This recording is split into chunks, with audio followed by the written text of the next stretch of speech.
Everyone knows that communication is massively important. Communication is key in building and maintaining great relationships, whether that's relationships with the people we love in our work life or with our friends and family. Most people would agree that successful relationships help to build a successful life, but it's bigger than that, way bigger.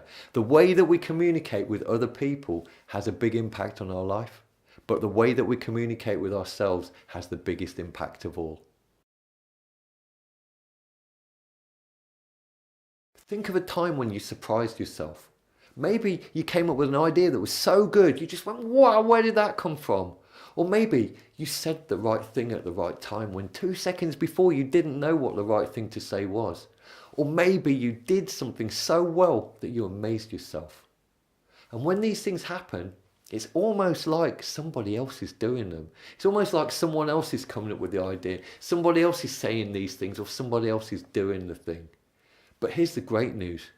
It's not somebody else. It's you. It's the real you. That's how good you really are. More specifically, it was your subconscious mind. And your subconscious mind is that really powerful part of your mind.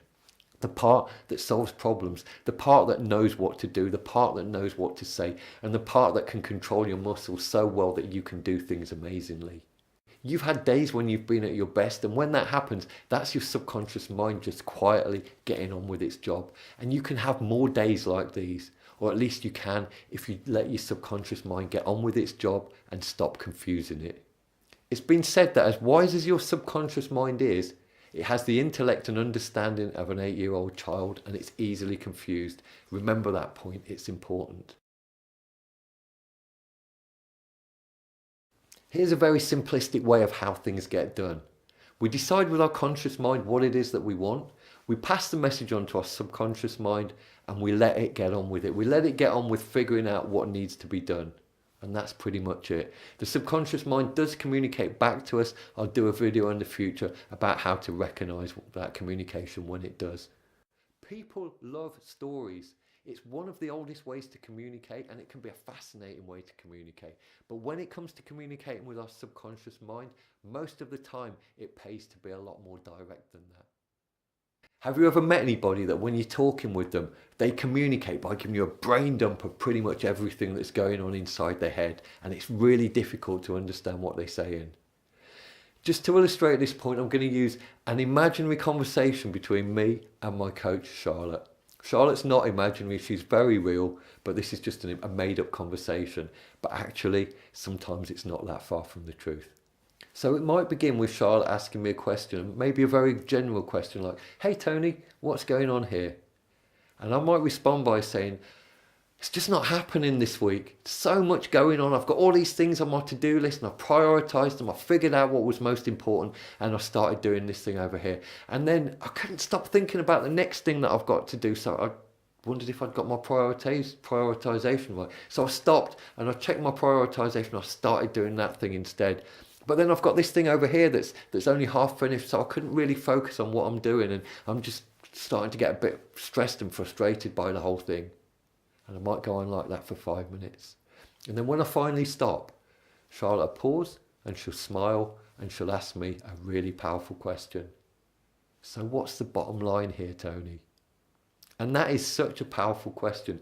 What she's actually saying in a very, very polite way is, I have no idea what you just said. You just dumped all of this stuff on the table.